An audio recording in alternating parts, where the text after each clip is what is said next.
Good morning বন্ধুরা, SR ব্লগে সবাইকে স্বাগত জানিয়ে আজকের ব্লগটা শুরু করছি। আর আজকেও সকালবেলা মটরশুঁটি ছাড়াতে বসে গেছিলাম। আজকে মটরশুঁটির কচুরি হবে, মানে কড়াইশুঁটির কচুরি। আর আমার ছোট মেয়ে হেল্প করেছিল ছাড়ানোর জন্য, অনেকটা মটরশুঁটি ছাড়িয়েছিলাম তরকারি, মানে এই পুরটা বানানোর জন্য। মটরশুঁটিটা কাঁচা লঙ্কা, আদা আর একটু রসুন দিয়ে বেটে নিয়েছিলাম। আর একবার ভালো বেটেছিলাম, তখন ভালো হয়নি, খুলে দেখছিলাম, তারপরে আবারও বেটে নিয়েছি। আর এই যে এখন মিহি পেস্ট হয়ে গেছে, হালকা একটু তেল দিয়েছি, দিয়ে এই পুরটা বানিয়ে নিচ্ছি। পুরটা সামান্য একটু কালার চেঞ্জ হয়ে যাবে যখন, তখনই পুরটা রেডি হয়ে যাবে। আর কিছু দিতে হবে না, এর মধ্যে একটু লবণ দিয়েছিলাম বাটার সময়, ওইটা দিয়েই বাটা হয়ে যাবে। আর এই যে এখন বাটাটা কমপ্লিট হয়ে গেছে, পুরটা আমি বাটিতে তুলে নিয়েছি, ঠান্ডা হয়ে যাবে। আর এইদিকে ময়দাটাও মেখে রেখেছি। আর আমার শাশুড়ি মাকে বলেছি যে লুচিগুলো মানে কচুরি পুর দিয়ে বানিয়ে দিতে, কেননা ওই পুরটা দিয়ে আমি ঠিক মতন বানাতে পারি না। এই যে আমার শাশুড়ি মা এখন বসে পড়েছেন, এই যে বানানো হয়েছে দুটো তিনটে। আর এই যে উনি ভালো বেলে দিতে পারে, আর আমি তো এই বেলনি দিয়ে লুচিটা বানাতে পারি না। কচুরিটা পুর দিয়ে বানাতে গেলে আমার ফেটে যায়, বেরিয়ে যায় পুরটা, আমি ভালো বানাতে পারি না। ওই জন্য শাশুড়ি মাকে বলেছিলাম বানিয়ে দিতে। ওই যে শাশুড়ি মা বসে বসে বানিয়ে দিচ্ছেন। আর ময়দাটা আমি মেখে রেখেছিলাম, আর পুর টুর সব রেডি করে নিয়েছি। আর এখন আমি একটু আলুর দম করব বলে সবজি টবজি কেটে নিচ্ছি, আলু, পেঁয়াজ, রসুন, আদা এগুলোই কেটে নিচ্ছি, নিয়ে তারপরে আমি এইটা করব। ওই জন্য এই যে সব রেডি করে রেখেছিলাম। আর আমার ছোটো মেয়ে বানানোটা বসে বসে দেখছিল, ওর এগুলো খুব ভালো লাগে, বসে বসে দেখা, কোনো কাজ থাকলে হেল্প করা, গুলি পাকিয়ে দেওয়া, এগুলো খুব ভালোবাসে করতে। আর সকালে বলছিলাম যে সকালে পড়াশোনা করতে, তা বললো এইগুলো বানানো হয়ে যাক তারপর আমি পড়বো।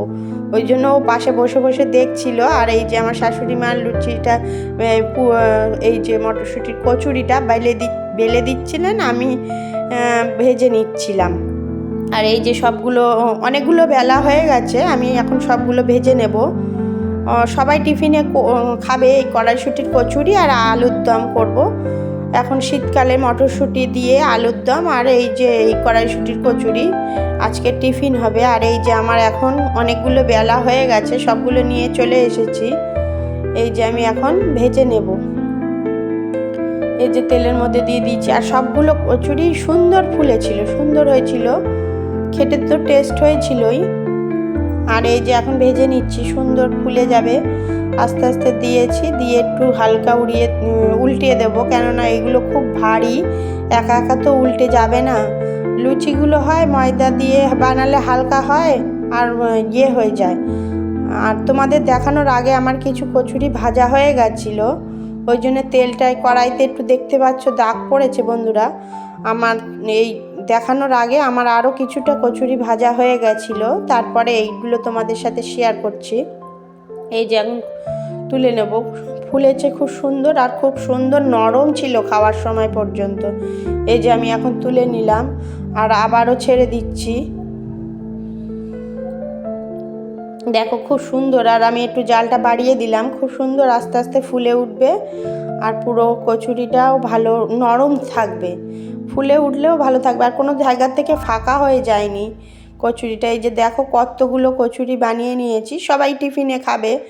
আর শ্বশুরমশাইকে দেবো, শাশুড়ি মাকে দেবো, আমার হাজব্যান্ডকে দেবো, বাচ্চারা 3জন রয়েছে। এই করে আমাদের 8জন ফ্যামিলিতে মেম্বার রয়েছে, 8জন ফ্যামিলি মেম্বার। আর সবার জন্যই এই সকালের টিফিনটা বানিয়ে নিয়েছিলাম। আর এই যে আমার আলুর দমটা কষানো হয়ে গেছে, আর একটু ঝোল দেবো, একটু গ্রেভি রাখবো, জল দিয়ে দেবো। এই যে এখন কষানো হয়ে গেছে, আর এই যে আমার আলুর দমটাও রেডি হয়ে গেছে। আর এখন সকালবেলা টিফিনটা করে নেব। এই কচুরি বানাতেই আমার অনেক সময় লেগে গেছিলো, তারপরে আমি গিয়ে ঘরের কাজকর্ম করেছি। আর এই যে এখন দেখাবো তোমাদের সাথে সব কিছুই দেখাবো কীরকম হয়েছে ভিতরেরটা। এই যে দেখো বন্ধুরা, ভিতরে একদম পুর দেওয়া ঠাসা, এই যে খুব সুন্দর হয়েছিল। এইটা এখন খেয়ে নেব আমি এখন সকালবেলার কাজকর্ম কিছুই করতে পারিনি, এটা বানানো হয়ে গেছে। আর গরম গরম খেয়ে নেব, ঠান্ডা হলে তো আর ভালো লাগবে না, এখন গরম গরম খেয়ে নেবো। এই যে দেখো পুরটা ওর মধ্যে ভর্তি, আর এই পুরটা দিয়েই আমি এখন খেয়ে নেব। খাওয়ার পরে আমি কাজ করে নেব। আর এই যে দেখো আগের দিন রাত্রে বন্ধুরা, এটা আগের দিন রাত্রিরেই তুলে রেখেছিলাম মোচাটা কেটে রেখেছি, এই যে এটা আগের দিন রাত্রিরে কেটে রেখেছি। আর এই যে খাওয়া দাওয়ার পরে কাজ সেরে এসেছি। আর এটা আমাদের বাগানের কচু, আমি পরিষ্কার করে নিয়ে এসেছি, মাছ নিয়ে এসেছে, ওইটা কচু দিয়ে করব। আর এইটা হচ্ছে চিংড়ি মাছ নিয়ে এসেছেন, মোচা দিয়ে করব।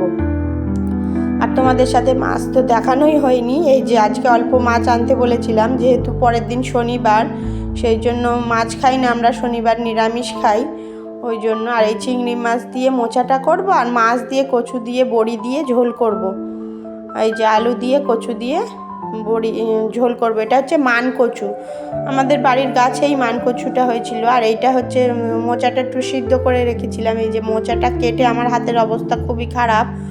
আর এই যে কিছু বড়া পকোড়া ভাজবো সবজি দিয়ে, বাঁধাকপি, ধনেপাতা, এখন সিজনের সময় বাঁধাকপি তো খেতে ভালোই লাগে, ওই জন্য বাঁধাকপি দিয়ে আর পেঁয়াজ রসুন লঙ্কা সব কেটে রেখেছি, ওই যে চালের গুঁড়ো বের করে রেখেছি অল্প, ওটা দিয়ে মাখবো, বড়া বানাবো। আজকের লাঞ্চ মেনু এটাই ছিল।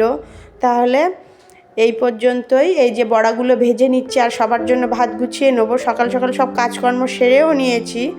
আর এখন রান্না হয়ে যাওয়ার পরে সবার জন্য ভাত গুছিয়ে নেবো। আর বাঁধাকপির তরকারি ছিল, একটু ডিম ভেজেছিলাম, মেয়েরা মাছ খায় না, ওই জন্য ওরা বড়া ভাজা দিয়ে আর ডিম ভাজা দিয়ে খেয়ে নেবে। টাটা বন্ধুরা, আজকে এই পর্যন্তই।